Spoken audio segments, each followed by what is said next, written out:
Louis-Alexandre Faure, c'est la première génération de la famille qui a élaboré, qui a fait du Saint-Péray, alors le Saint-Péray blanc, et puis par la suite, les premiers essais ont été faits en 1826, par un caviste champenois, avec Louis-Alexandre Faure, et les premières bouteilles ont été sorties en 1829. À l'époque, il n'y avait pas de législation, et il y avait du Haut-Rhône, il y avait un commerce de vin entre la région champenoise et la région des Côtes-du-Rhône. Louis-Alexandre Faure s'est dit, bah tiens, si nos vins vont en Champagne, pourquoi pas faire venir un champenois ici, et c'est pour ça que les premières méthodes, les premiers essais ont été faits à Bourgard. Mon grand-père s'appelait Marsanne. À l'époque du phylloxéra, il donnait quand la vigne, ils ont recommencé à planter la vigne, il a fallu greffer, et mon grand-père avait son brevet de greffage et il donnait les cours à la mairie pour apprendre aux gens à greffer. Alors il y a d'autres noms, je ne les ai pas tous en tête, mais c'est vrai qu'à l'époque on a retrouvé un document aussi de la 7e fête des vins de France qui se passait dans les Côtes-du-Rhône. Et pour dire la place qu'avait Saint-Péray dans ce document qui faisait une centaine de pages, il y avait quand même un document sur les maisons de négoce de Saint-Péray qui présentait tous les négoces qu'il y avait sur Saint-Péray. Et sur la vallée du Rhône, les négoces référencés sur la vallée du Rhône, sur une trentaine de maisons, il y en avait 13 qui venaient de Saint-Péray, qui étaient implantés à Saint-Péray. Donc ça faisait un tiers des négoces de la vallée du Rhône. Ben, c'est-à-dire c'est mes beaux-parents qui avaient créé la marque Golden Hill, le Saint-Péray. C'était du Golden Hill, oui. Et puis nous, on avait des étiquettes personnalisées pour les clients aussi. Colline dorée, ah oui. J'ai racheté ça, je ne sais pas si vous en avez. Ah oui, oui. Vous l'avez trouvé où? Vous l'avez... Brocante sur Internet. Ah oui, c'est bien, oui. C'est un cendrier publicitaire? Oui, on avait, oui. Côte et Courtine, mais ça c'est vieux, hein, c'est très très vieux, ça c'est mes beaux-parents, mais c'est tout à fait au début. Mon grand-père est né ici, oui. Il avait les matons, on avait des attaches, oui, ici. Pour revenir un peu en arrière, on a eu l'oncle, le frère à mon grand-père, qui était garde champêtre à Saint-Péray. Max Maton, pour ne pas le nommer.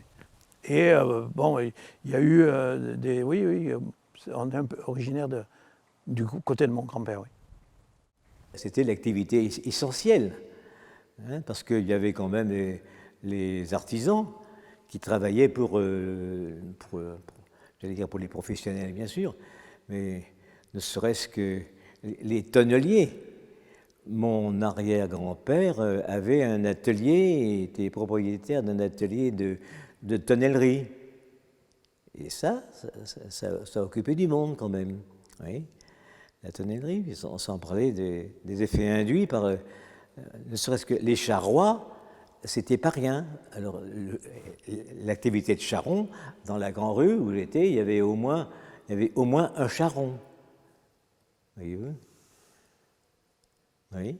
Il y avait aussi, bien sûr, rien que dans ma rue, il y avait 2 maréchaux ferrants qui étaient bien occupés. Je ne dis pas qu'ils travaillaient uniquement pour les gens de la viticulture, mais enfin, il y avait quand même de l'activité. À Saint-Péray, il y avait quand même 2 tonneliers. Des tonneliers qui étaient assez renommés. Enfin, les tonneaux avaient un usage sur plusieurs années beaucoup plus long que maintenant. Vous vous rappelez de leur nom? Vinard et Blanc. Il y en a un qui était rue Oscar Saint-Prix? Oui, c'est exact. C'était Vinard, ça? C'était Vinard, oui. Et l'autre, Blanc, il était... Blanc, il était en face à Passerelle du Quai. C'était assez intéressant à voir parce que, bon, pour travailler le bois, pour bomber, enfin, pour lui donner, pour cintrer les tonneaux, il fallait chauffer. Ils utilisaient du châtaignier, Ardéchois, ou que du chêne déjà? Il y avait pas mal de châtaigniers quand même à cette époque-là. Les fûts étaient pas mal utilisés, oui. Acacia? Non, très peu. Châtaignier. Châtaignier et chêne, mais du chêne, il n'y en avait pas énormément quand même. Et vous vous rappelez quand est-ce que ça s'est arrêté, ces tonneliers? Dans quelles années ils se sont... Le dernier qui a fait des réparations de tonneaux, c'est M. Blanc, et après il vendait des contrats d'assurance. Ça devait être en 1985-90 qu'il s'est arrêté.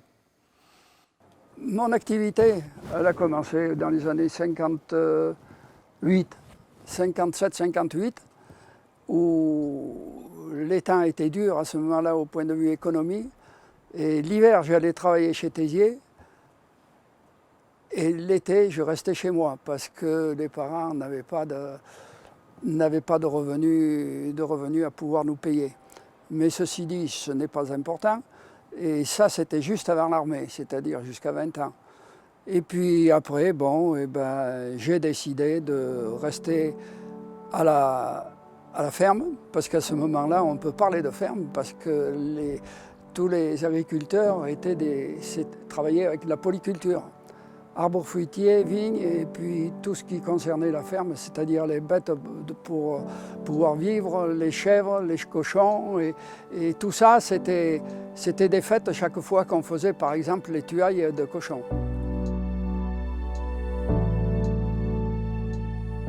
Tout ça, c'est quand même pas très vieux. Ça date jamais que du XXe siècle, c'est-à-dire avant-hier.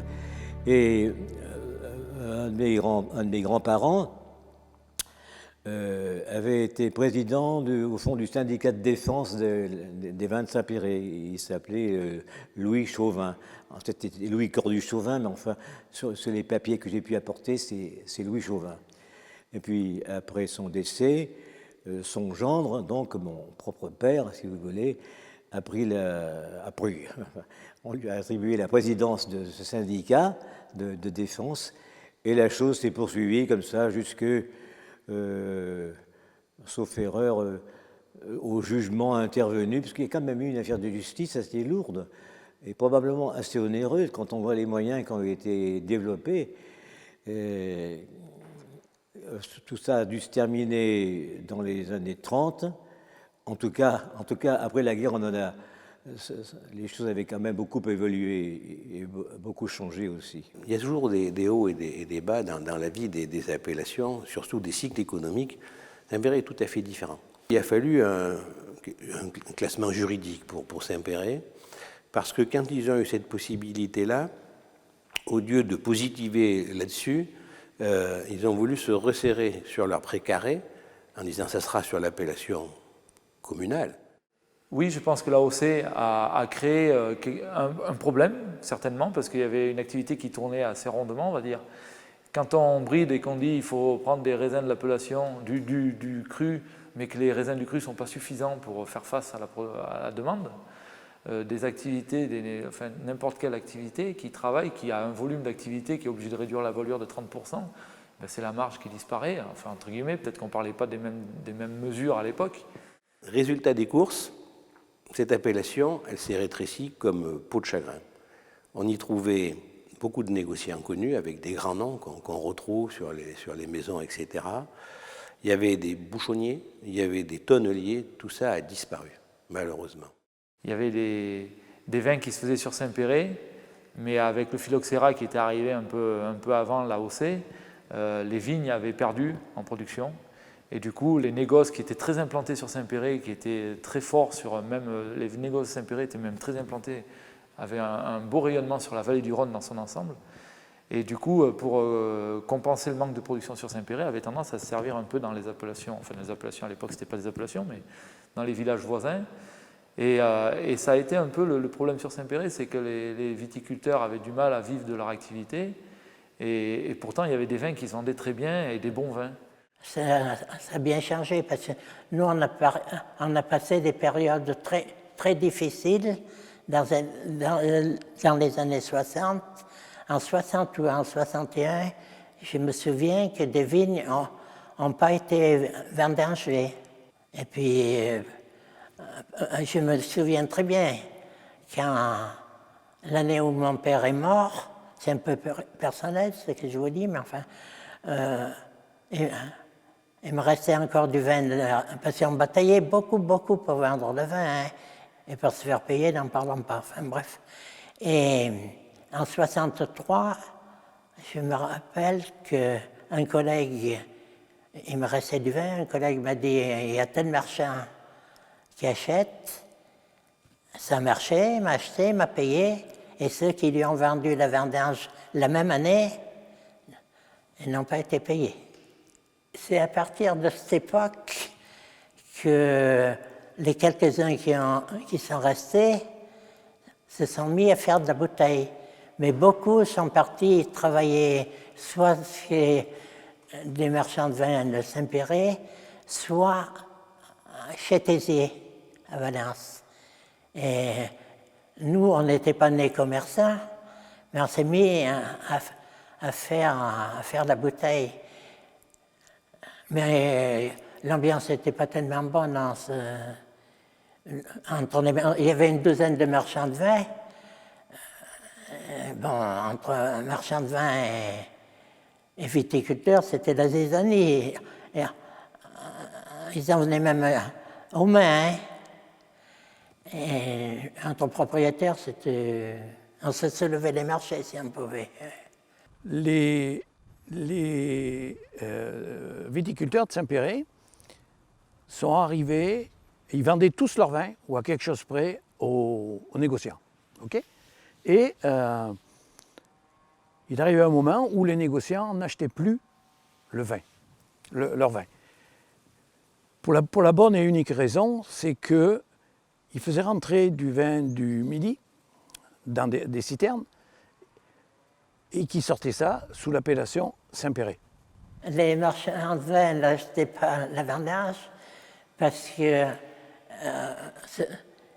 ils achetaient du vin dans le Midi qui vendait avec une petite différence, mais qu'il fallait bien saisir sur l'étiquette. Alors, je peux vous dire, oui, je vous le dis, tant pis. Je me souviens d'un marchand de vin qui disait, votre vin, les viticulteurs, vous avez qu'à vous en laver les fesses. Les producteurs se sont battus. On a même trouvé une affiche qui expliquait qu'il y avait 2500 hectos de vin vendus sur Saint-Péray, seulement 500 produits sur Saint-Péray en termes de raisins. Alors qu'est-ce qui se passait là? Que faisaient les maisons de négoce à ce moment-là? Et les maisons de négoce faisaient acheter toujours de la vendange sur l'extérieur, et pour contourner la loi qui disait qu'ils pouvaient faire des vins de Saint-Péray qu'avec des raisins de Saint-Péray, mais ils faisaient des vins produits à Saint-Péray, mais en fait, ils usaient du fait qu'ils habitaient à Saint-Péray, ils mettaient en avant le nom du village plus que le nom de l'appellation. Et quelque part, oui, un petit détournement de notoriété, je ne sais pas comment il faut l'appeler, mais ça nuit au développement de l'AOC en tant que tel comme on la connaît aujourd'hui. Et pour pouvoir pallier à cette fuite en avant des viticulteurs, ils avaient créé un syndicat, le syndicat d'entente des viticulteurs de Saint-Péray, dont mon père était président. Et ils se sont battus avec les politiques pour avoir la législation champenoise. La législation champenoise, c'est je pense, les négociants de Saint-Péray ne peuvent sortir sous le nom de l'appellation que les vins qu'ils ont achetés aux viticulteurs.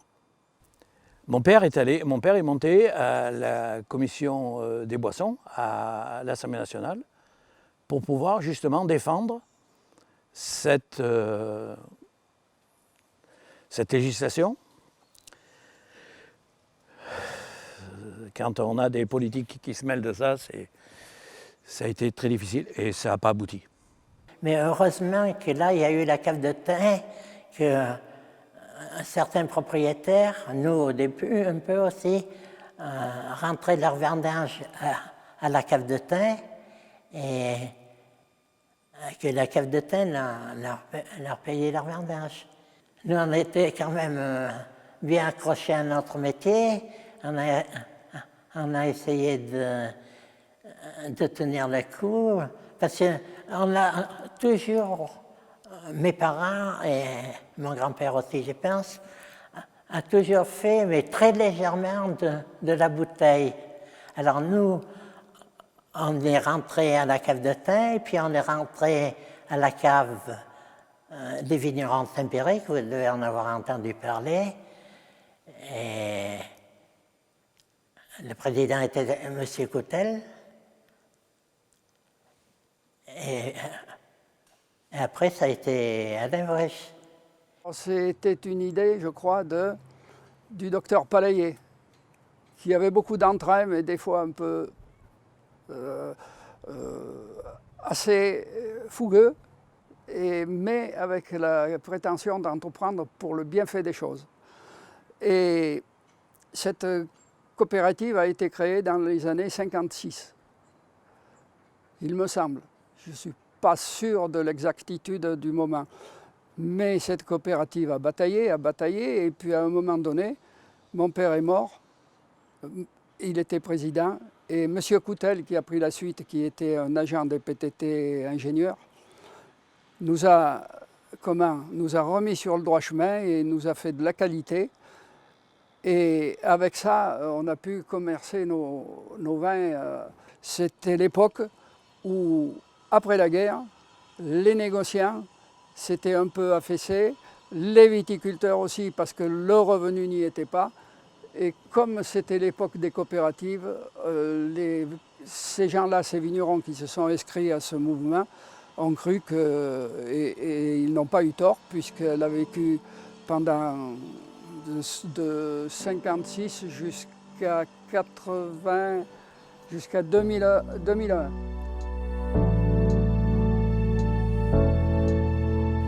L'appellation Saint-Péray, donc l'aire géographique se cantonne pratiquement à la commune de Saint-Péray, moins le secteur de la Plaine, moins le lit du Mialan, donc du ruisseau qui descend des coteaux de Saint-Péray,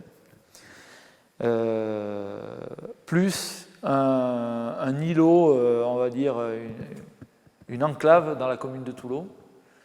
C'est un potentiel en terrain plantable de l'ordre de 1200 hectares, sachant qu'il y a une bonne partie qui est aussi en pente un peu nordique, un peu très boisée et très pentue, qui ne sont pas forcément exploitables. L'appellation Saint-Péray au jour d'aujourd'hui, c'est 85 hectares plantés, 80 en production, et l'appellation est assez morcelée autour de l'agglomération, on va dire, du village, quoi. Le village s'est un peu étendu, ce que certains ont dû dire dans leurs témoignages. Je sais pas, en ayant grandi à Cornas, moi je vois beaucoup de parallèles en fait entre les deux appellations. Je trouve qu'elles marchent vraiment ensemble. Ça reste des appellations qui sont hyper sauvages, et Saint-Péray, je pense aujourd'hui encore plus que Cornas. On a encore la possibilité d'avoir des parcelles qui sont au milieu mais de la forêt en fait. Et ça, c'est ce que je trouve génial, parce qu'aujourd'hui, quand on parle de terroir, ou voilà, bah, c'est un peu ça, quoi. Si on a juste le sol et que de la vigne partout, bah, bon, moi je trouve que ça a moins de sens. Là, en parlant de renaissance, peut-être qu'on a, à Saint-Péray, il y avait très peu de roussanne. Il y avait, à l'époque, il y avait l'encépagement de l'appellation, c'était 90% marsanne et 10% de roussanne. Donc moi j'ai fait un peu le pari quand même de planter pas mal de roussanne. Donc aujourd'hui on va avoir à peu près 50-50 sur notre domaine. La grosse différence, on a vu cette année par exemple où la marsanne craint plus le midiou que la roussanne. La roussanne craint plus l'oïdium que la marsanne, ça on le savait aussi, mais c'est vrai que le midiou, c'était vraiment significatif et je ne pensais pas qu'il y aurait autant d'écart finalement. Donc, ouais. Donc la marsanne, elle craint plus le midiou. Ouais. Mais c'est vraiment deux cépages qu'on aime beaucoup, qui ont une bonne complémentarité surtout, parce que la marsanne va donner des vins plus en largeur, plus en rondeur, plus riches et avec un bon potentiel de garde. La roussanne va donner des vins plus frais, avec plus d'acidité, un côté aromatique différent. La marsanne est plus sur des notes anisées, miel, amande. La roussanne est un peu plus sur des notes pêche blanche. Donc l'assemblage de ces arômes et de ces équilibres fait que ces deux cépages vraiment complémentaires, qui individuellement sont sont vraiment intéressants aussi. Et bon, j'ai du mal à dire ma préférence parce que vraiment les deux ont vraiment un beau caractère. C'est deux cépages pas très connus, mais qui ont beaucoup de choses intéressantes à montrer. Ben, quand on a démarré il y a plus d'une vingtaine d'années, le travail était fait d'une manière un peu plus simple. Aujourd'hui, on est un peu plus pointu. Donc on fait plus attention déjà à la plantation, les sélections végétales, comment on plante les vignes, la densité. Après il y a un travail sur le végétal. Bon, les vins se vendent un peu plus cher qu'avant, donc on a un peu plus de moyens pour améliorer la viticulture. Donc on fait des travaux en verre un peu plus importants, on fait des feuillages, on fait de la vendange en verre, on contrôle bien les rendements. On est un peu plus pointu aussi dans la date de vendange, dans la maturité. Et c'est très important pour les vins blancs ça, de bien vendanger à la bonne maturité. Et ça, c'est des progrès qui ont été faits par rapport à des époques plus anciennes où on faisait les vins de manière un peu plus simple.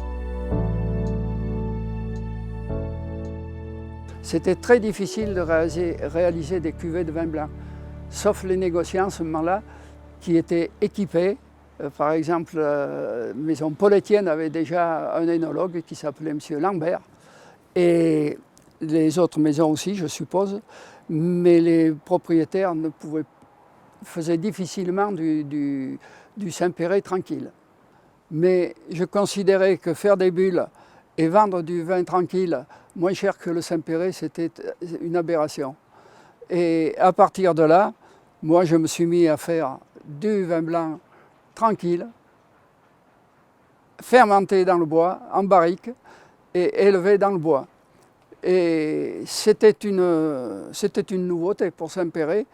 Au début, je m'en suis vu un peu parce qu'il a fallu démontrer que j'étais dans le vrai. Et en faisant ces cuvées dans le bois, je dis bien fermentation dans le bois et élevé dans le bois, eh bien nous avons fait des cuvées, les uns et les autres, qui ont permis d'obtenir un marché formidable pour Saint-Péray depuis les années 80. On est un peu comme un petit ermitage, mais avec un côté beaucoup plus sauvage. Et c'est ça que j'aime dans ces vins-là. C'est qu'on va rester on est quand même sur une latitude assez proche, donc moi je trouve aux portes un peu de la Méditerranée quand on parle au niveau de la végétation. Donc on va retrouver cette diversité, je trouve, sur le terroir qu'on va ressentir dans les vins beaucoup par rapport à quand on monte plus sur des Saint-Jean au nord ou quoi. On va avoir un petit côté plus résine, un peu, pas garrigue, mais ça tend vers ça, un peu l'encens, le pin, qui je trouve apporte quand même beaucoup de complexité au vin et donne vraiment un caractère, un vrai caractère. La Marsanne, c'est le cépage qui apporte le gras, la structure. La Roussanne, elle apporte plutôt le côté aromatique et une finale un peu plus vive. Donc, quand on assemble les deux, ça se complète très bien. Après, contrairement à ce qu'on pourrait croire, ça n'est pas le cépage le plus acide qui donne le vieillissement le plus long. On pourrait penser que la Roussanne, compte tenu de son acidité perçue, va tenir énormément dans le temps, et que la Marsanne risque de s'effondrer. Dans les faits, c'est quelquefois le contraire, pour l'avoir essayé et vérifié. Sur des vins blancs, hein, ça n'est pas propre à Saint-Péray, mais sur des vins blancs de Marsanne et de Roussanne, mais surtout de Marsanne, on peut considérer qu'en fait, on a plusieurs phases. Je parle pour des vins qui ont une concentration suffisante et un potentiel de qualité au départ. On va démarrer sur ce qu'on peut appeler des arômes primaires, hein, c'est-à-dire plutôt le caractère cépage. Ça c'est une phase qui va durer entre à peu près 4-5 ans. Donc c'est les vins blancs tels qu'on les connaît habituellement, avec un peu plus de fraîcheur. Après ces 4-5 ans, on passe à des arômes secondaires, hein, entre 5 et 10 ans. En général, c'est une phase aussi qui est très intéressante. Et au bout de ces 10 ans, quelquefois, et même souvent, on passe à une phase oxydative, où le vin va perdre souvent un peu de son attrait, à moins d'aimer l'oxydatif, ce qui est en général assez rare. Donc, quand on a une bouteille dans cet état-là, eh bien, on prend patience, on la met de côté. Et au bout de 1, 2, 3 ans, on passe à des arômes tertiaires qui peuvent être alors très intéressants aussi. Alors, c'est quelquefois un peu compliqué et difficile à conseiller à un consommateur habituel ou commun. Mais c'est quelque chose qui est souvent inconnu, hein, mais qui fonctionne bien. Encore faut-il avoir une concentration suffisante. Hein. Si on a un vin un petit peu dilué, le vin s'effondre au bout de 5 ou 6 ans, ou 7 ou 8 ans. Pour moi, c'est des vins blancs, tranquilles. Et c'est des vins secs. Donc sec, ça veut dire moins de 2 grammes de sucre par litre. C'est quand même des vins, on fait quand même partie des Rhônes Nord, mais on est au sud quand même des Rhônes Nord. Donc c'est quand même des vins blancs assez puissants, assez concentrés. Donc un peu solaire quand même. Mais la force de Saint-Péray, c'est la minéralité. Et cette minéralité amène de la fraîcheur. Et quand on a du gras, de la richesse avec de la fraîcheur, c'est des grands vins blancs. Il y a beaucoup d'effervescents dans le monde, mais il n'y a pas beaucoup d'appellations qui font de l'effervescent. Et nous, on est une appellation qui depuis plus d'un siècle, qui fait de l'effervescent. Et c'est une petite appellation. Donc pour moi, l'effervescent de Saint-Péray, ça doit vraiment être un haut de gamme, parce que ça va être des vins très rares, avec une appellation historique. Donc ça devrait être dans le top des effervescents du monde, le Saint-Péray. Et aujourd'hui, ce n'est pas tout à fait le cas, mais il faut qu'on le devienne. Saint-Péray-Cornas, ça se complète bien parce que c'est deux appellations, Saint-Péray que du blanc, Cornas que du rouge. Donc pour ça, ça se complète bien.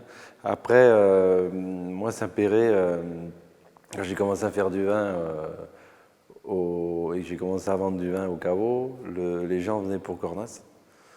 Et on leur faisait goûter Saint-Péray et ils achetaient aussi Saint-Péray parce qu'ils trouvaient ça bon. Aujourd'hui, ils viennent également pour Saint-Péray et également pour Cornas. Donc ça veut bien dire que Saint-Péray a repris ses valeurs et sa notoriété en termes d'appellation.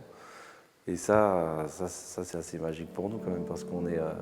Moi, quand j'ai commencé à faire du vin, j'aurais pu faire du vin n'importe où. Parce que je voulais faire du vin, donc ça, c'était le but. Après, aujourd'hui, d'être à Saint-Péray et à Cornas, avec le recul, c'est merveilleux.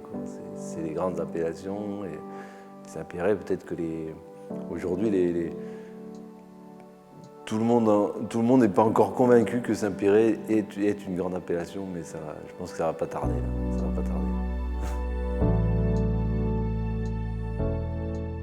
On est 35 producteurs, sachant qu'il y en a qui sont adhérents à la cave de thym, il y en a qui vendent de la vendange en direct au négoce, et ça fait une trentaine de metteurs en marché. Je peux extrapoler, le négoce aussi à son niveau a fait beaucoup de travail.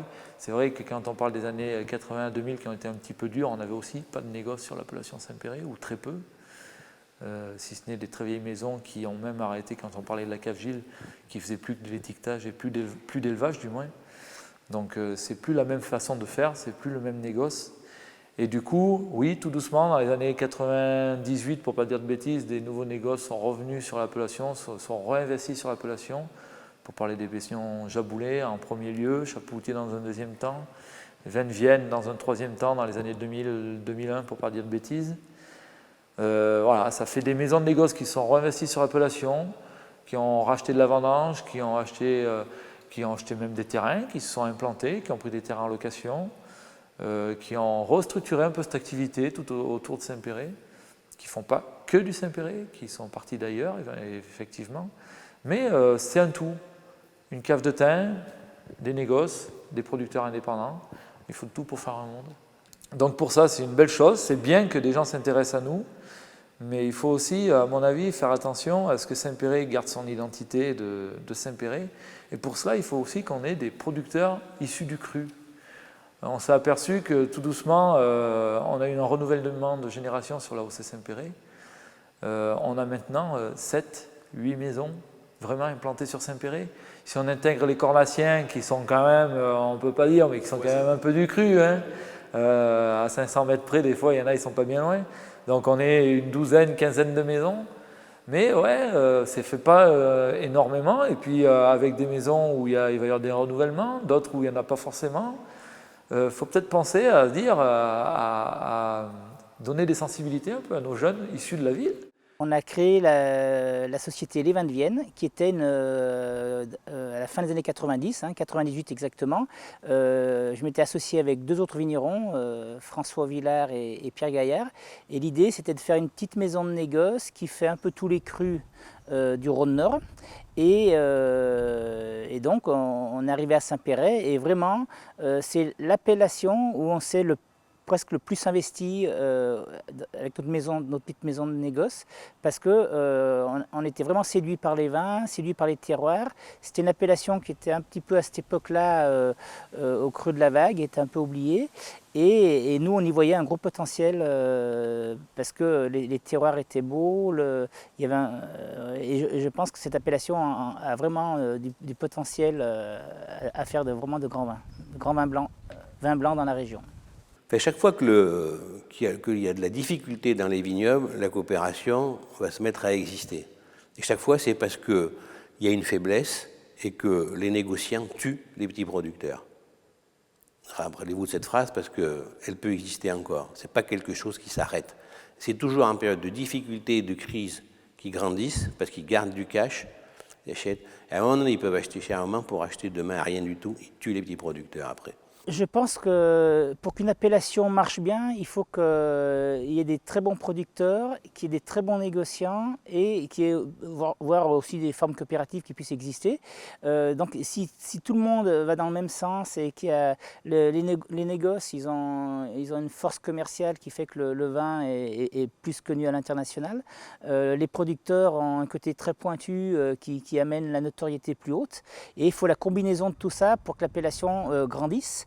Et c'était peut-être ce qui faisait le tort de l'appellation Saint-Péray il y a 20-30 ans, c'est qu'il manquait ces grandes maisons de négoce et donc cette grande reconnaissance à l'export un peu plus loin. Pour la commercialisation, quand dans le triptyque cave particulière, négoce, cave coopérative, il vous manque quelque chose, l'appellation n'est pas bien. Je peux vous en citer des tas. L'articulation négoce-vignoble sur les appellations, je pense qu'elle est quand même importante. Parce qu'il ne faut pas se leurrer. Moi, je pense qu'aujourd'hui, des maisons peut-être comme Chapoutier, parce que c'est une maison qui fait beaucoup parler aussi, qui s'investit pas mal sur Saint-Péray aussi, où voilà, c'est pas toujours évident justement la relation vigneron-négoce. Et je pense que l'appellation a tout à y gagner parce qu'on raisonne aussi, des fois il faut regarder un petit peu plus loin que juste la petite appellation et se dire qu'au niveau mondial, une appellation qui fait 70 hectares, c'est vraiment petit, qu'au pire, même si elle doublait 140 hectares, c'est encore tout petit à l'échelle du monde, qu'il faut dire qu'aussi des négoces comme ça, ils ont les moyens de porter l'appellation à travers le monde et que ça ne peut pas non plus faire de mal à l'appellation d'être promue partout. Si c'est fait de façon qualitative, et je crois que c'est le cas je pense qu'aujourd'hui, le négoce de la vallée du Rhône septentrionale, elle tire plutôt vers le haut les appellations.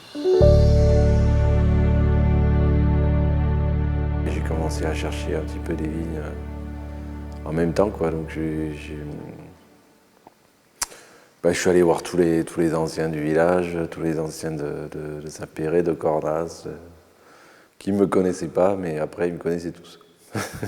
Les gens ne te disaient pas forcément, ils ne te disaient jamais non, mais ils ne te disaient jamais oui non plus. Donc il fallait, faut être au bon moment, au bon endroit pour que ça se passe bien. Après, il y en a un qui a dit oui, et il m'a testé sur un petit bout de parcelle, et puis après, il m'a loué un petit peu plus. C'était qui? Donc c'était Marcel Juge à Cornas. Marcel Juge. Ouais. C'est une époque où ça n'a fait que je compte autour de moi à Cornas, ça faisait que des célibataires. que des célibataires, les gens qui voulaient rester à la culture. Les gens, les filles ne voulaient pas se marier. Et maintenant, il y a une inversion, un peu. C'est vrai, il y a une inversion maintenant. Puisqu'on trouve des dames viticultrices qui mènent des exploitations. Quand j'ai commencé, j'ai dit c'est réglé, c'est vraiment un débat d'un autre temps, c'est pas du tout... ouais, c'est plus... Enfin, égalité homme-femme, moi j'y crois à fond, et voilà. Après, en fait, c'est pas forcément dans le regard des autres ou d'en faire sa place, parce que ça, je pense qu'aujourd'hui, c'est plus ou moins acquis. On arrive à gagner le respect ou justement à susciter l'intérêt un peu quand on est une femme par rapport à un autre. Donc pour ça, je trouve que ça va au niveau ouais, du cercle des vignerons, et voilà, on va dire, ou même ça va. Après, c'est plus au niveau du travail au quotidien, où là, moi, je vois encore un peu un vigneron, c'est quand même un boulot à plein temps, parce qu'il y a la vigne, il y a la cave, il y a la vente, voilà. Donc, dans la répartition du couple français encore aujourd'hui, on a beau dire, mais ma génération, elle est encore elle n'a pas beaucoup évolué par rapport à celle de mes parents. Donc, il faut un peu s'organiser. Et c'est plus dans le quotidien où je pense que quand même être une femme, c'est faut s'accrocher un peu, quoi. Ouais, voilà. J'ai eu 3 enfants, oui. Je me faisais un peu aider. Oui, moi j'ai beaucoup aidé mon mari. Hein. J'ai travaillé 33 ans avec lui. Et au début, le soir, on lavait les bouteilles au sous-sol de la maison avec la machine à Robin, là, vous savez.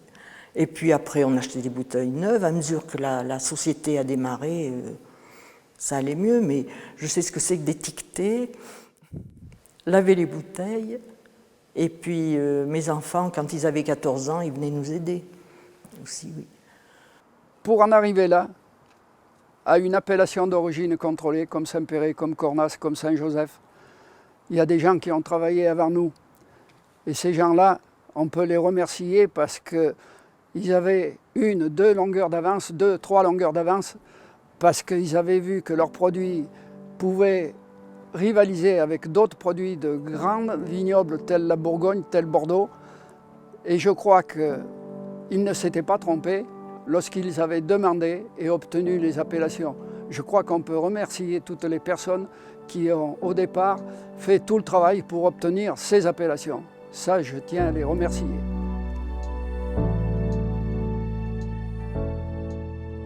J'ai eu, suite à la vue que j'ai eue moi à Saint-Péray, du premier embryon de marché au vin sur la place de la mairie, où il y avait une dizaine de viticulteurs locaux qui venaient faire déguster leur vin à quelques visiteurs en moyennant une somme modique. Et j'ai vu ça pour la première fois, car j'y suis allé voir. Et je me suis dit, mais c'est pas vrai qu'il n'y ait pas autre chose de mieux à Saint-Péray. C'était en quelle année? Ça, c'était... Alors là, le recul, ça devait être autour de 79, 80.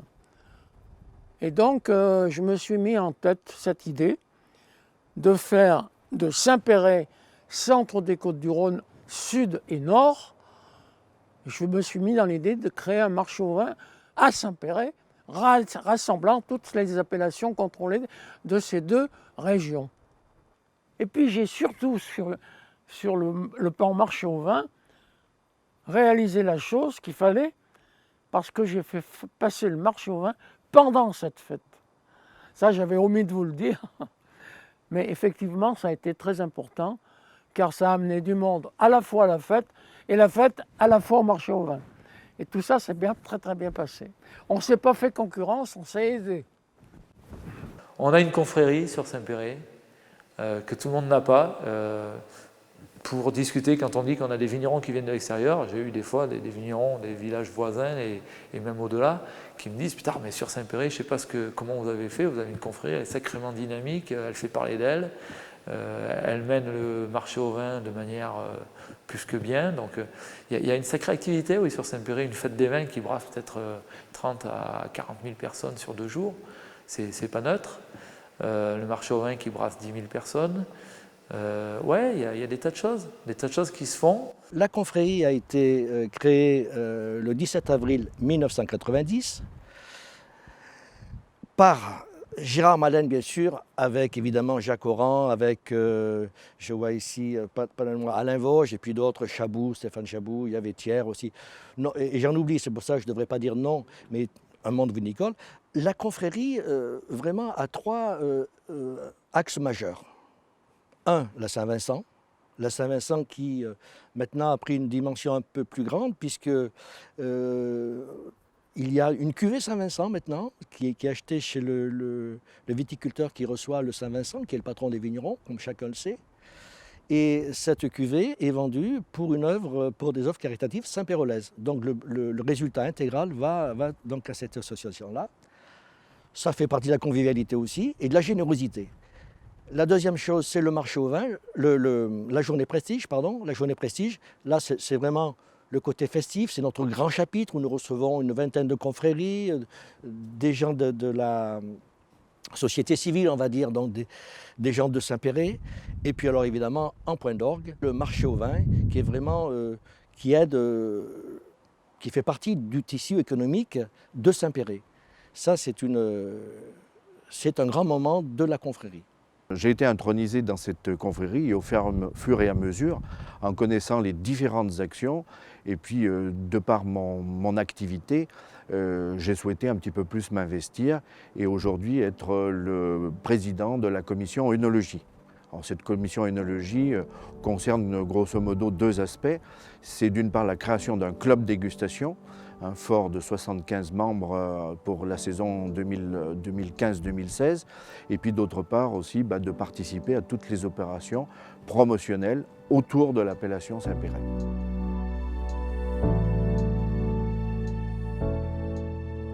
Les plus grands terroirs, ou une bonne partie des grands terroirs, a disparu suite à l'urbanisation. Et ça, on peut le constater aujourd'hui, on est dans un fait accompli. Après, pour les autres situations ou pour les surfaces disponibles, il s'agit de les protéger au mieux si on veut garder un potentiel au niveau de Saint-Péray. C'est clair. Après, de quelle façon organiser tout ça, il y a un syndicat pour ça qui est capable de discuter, je pense. Les gens viennent à la campagne pour profiter de la tranquillité. Ils sont tout étonnés d'être réveillés un bon matin par un tracteur qui fait du bruit à 7 h du matin. Le problème est évident, quoi. Il y a un peu une confrontation entre les gens qui veulent rêver de la tranquillité de la campagne et ceux qui en vivent, quoi. Aujourd'hui, il y a une population urbaine qui revient sur Saint-Péray, qui est vraiment plus urbaine, avec des aspirations d'habiter un petit peu à la campagne, machin, et qui parfois se rendent pas compte qu'en fait, qu'avant tout, c'est quand même pas n'importe quoi. C'est une AOC importante en France qui vit, et que des endroits comme ça, il n'y en a pas des milliers en France, et que du coup, il faut plutôt en être fier et le promouvoir. Et moi, parfois aujourd'hui, c'est vrai que du coup, quand on est vigneron, on a un peu le rôle de... on est un peu en frontal parfois avec la population qui comprend pas trop pourquoi tout d'un coup il y a de la vigne qui se remet alors qu'il y avait une forêt. Alors on explique qu'en fait il faut juste remonter 50 ans en arrière et que c'était pas le cas, que s'il y a des terrasses, les gens il y a 100 ans ils faisaient pas des terrasses dans la forêt. Donc il y a tout un travail un peu d'explication et puis aussi de... il y a le côté historique, préserver un terroir, une grande appellation, mais il y a aussi le côté environnemental et dire ouais mais en fait juste laisser la nature faire, c'est pas que ça l'environnement, et en fait les espaces clos où justement les oiseaux peuvent plus chasser, ou quand on se retrouve avec juste des forêts partout, c'est pas ce qui crée un écosystème viable aussi. Donc dire les agriculteurs et les viticulteurs en fait ils ont un rôle aussi à jouer là-dedans, quoi. Tout ce tissu qui a été créé autour de Saint-Péray, ça amène aussi une dynamique.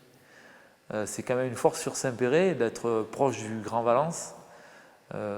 Cornas c'est juste à côté, mais on est quand même les 2 appellations les plus proches du Grand Valence. Souvent, j'ai dit, quand on était un peu plus dans la difficulté sur Saint-Péray, je disais, mais si on travaille à faire connaître nos vins sur Grand Valence, notre production, on est capable de la vendre rien que sur Valence. On a un bassin de population qui est déjà suffisamment intéressant. Donc c'est aussi une force. Je suis assez optimiste. J'espère que cette appellation va se développer un petit peu en surface, ce qui est bien parti parce qu'il y a pas mal de vignes qui se plantent actuellement. Qui va se développer aussi en metteur en marché. Ça c'est important parce qu'une appellation qui a pas assez de metteurs en marché, bon je le parlais pour les négociants juste avant, mais également s'il y a plus de metteurs en marché, donc plus de vignerons, et ben forcément ça va la faire un peu plus reconnaître dans le monde entier, parce que plus il y aura des gens qui vendront du Saint-Péray, plus il y aura des clients qui en consommeront. Donc ça sera bien pour la notoriété. On connaît des villages où le village est resté tel quel, village, et que les vignes sont plantées tout autour et qu'elles sont restées comme il y a 50 ans. Et c'est une force. C'est une force économique pour cette appellation, c'est une force économique même pour le village, parce que ça fait un village très touristique. Et on se dit, est-ce qu'à Saint-Péray, on a raté quelque chose? Il y en a qui diront que oui. Moi, je dis, maintenant, au jour d'aujourd'hui, il faut composer avec ce qu'on a. On a peut-être raté quelque chose, mais on peut aussi construire encore quelque chose de joli. On a encore des jolis domaines viticoles, on a encore des jolis espaces à planter, sans aller planter les 1200 hectares du jour au lendemain. C'est à nous peut-être au niveau de l'appellation, et on est en train d'y réfléchir, à réviser l'aire de l'appellation, pour enlever les secteurs peut-être moins 10 ans, qui pour nous aujourd'hui sont moins qualitatifs, parce qu'on intègre un peu cet aspect qualitatif dans ce qu'on veut faire, et valoriser les terroirs très intéressants et à mettre en avant au jour d'aujourd'hui, pour dire aux vignerons, vous avez des projets, c'est ici qu'il faut les mettre en place.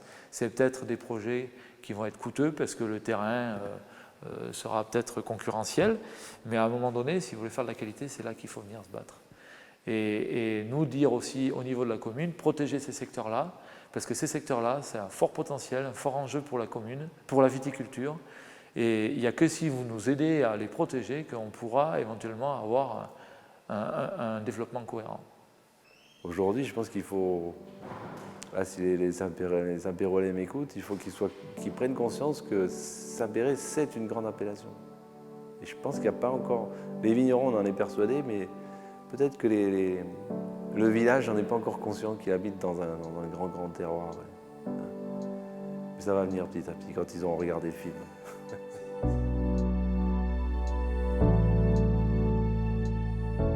Et enfin, il y avait à Saint-Péray une vie spécifique, intense, qui dépendait bien entendu en particulier au moment des vendanges. Les charrois des bennes, comme on appelait à l'époque, tenaient beaucoup de place, même sur la chaussée, vous voyez, qui au passage était purement de traction animale, voyez-vous. Il est vrai que le passage des convois, de ces lourds chargements de bennes, ça avait de la gueule, quoi, dans le village. Pour mes vacances, si vous voulez,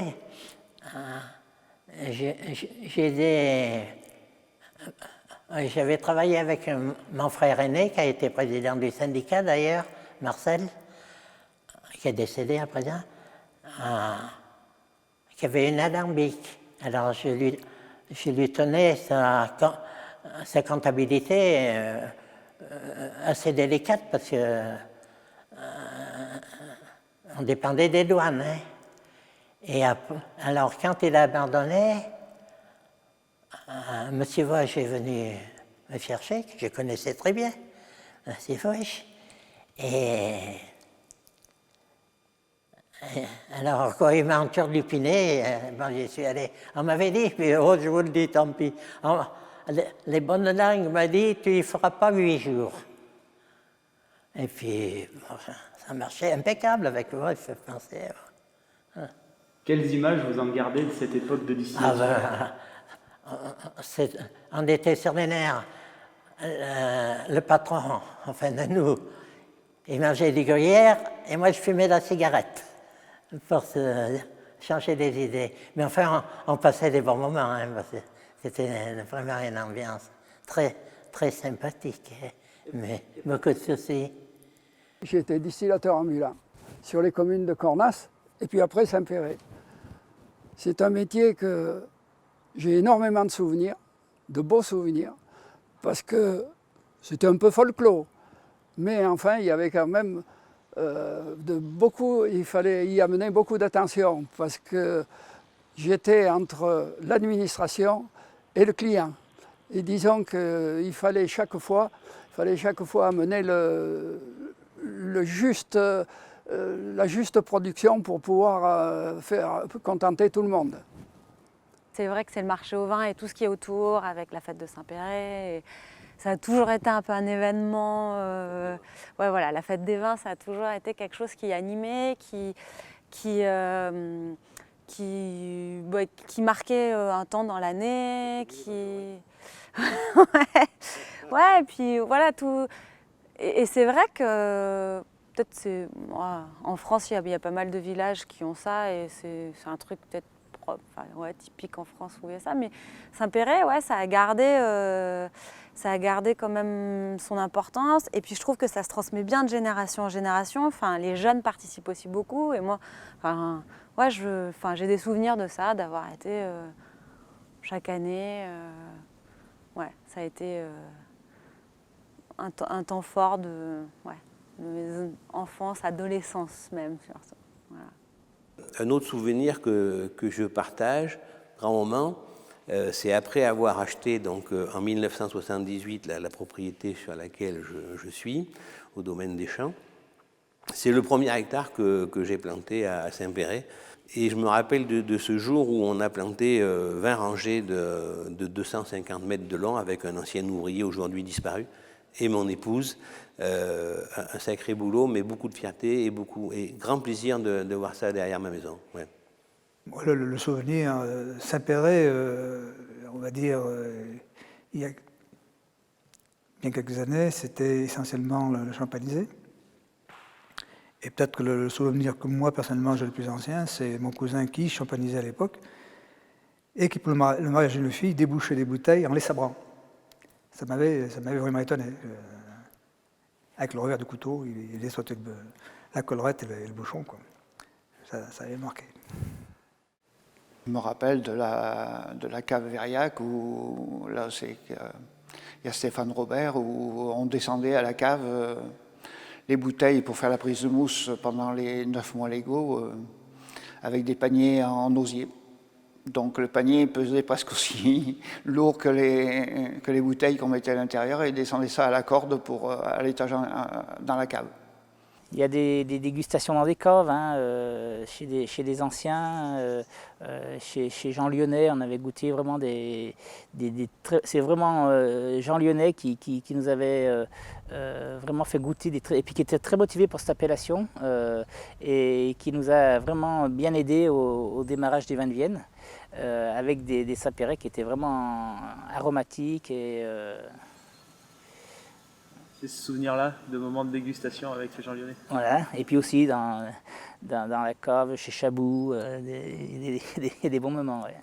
Il y a le pressoir qu'on a eu, nous, jusqu'au dernier moment, avec la conche en pierre de coussol, avec la vis centrale, la dame, le plancher, les plots et tout, qu'il fallait... et puis qu'on serrait un quart de tour chaque fois avec le quiquet on revenait à un quart de tour et tout. Mon père avait fait la fête des vins et il avait fait un char et nous sommes 5 filles. Il a eu 5 filles, il n'a pas eu de garçon. Ça a été un drame aussi. Mais enfin bon, c'est comme ça. Et il nous avait mis sur le char, les 5 filles sur le char. C'était la première fête de Saint-Péray. J'avais du mal à comprendre que on se contenta de la roussette alors que le chasselas était si bon. Et je ne sais pas si on continue de produire du chasselas. Non, plus. Non, plus. Et ça ne se sait plus, le dit. Il n'y en a plus du tout ici. Mais écoutez, moi je vais vous en réquisitionner une parcelle pour en faire quand même quelques-uns. Pour faire du vin ? Non. Pour manger. Pour manger le chasselas. Oui, parce qu'à une époque, il y avait une production de raisins de table à Saint-Péray. Oui. Il n'y avait pas que des raisins de table. Et alors, les raisins de table, qui étaient très, très appréciés. Hein, je nous vois encore en train, avec une paire de ciseaux pointus, pour couper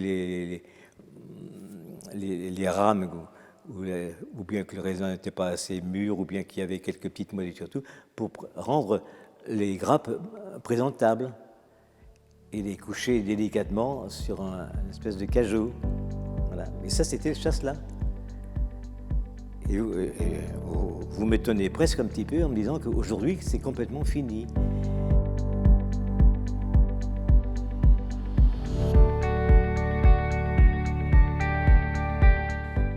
Mais enfin, tout ça, c'est du passé. Maintenant, vous êtes riche comme Crésus. Ah non.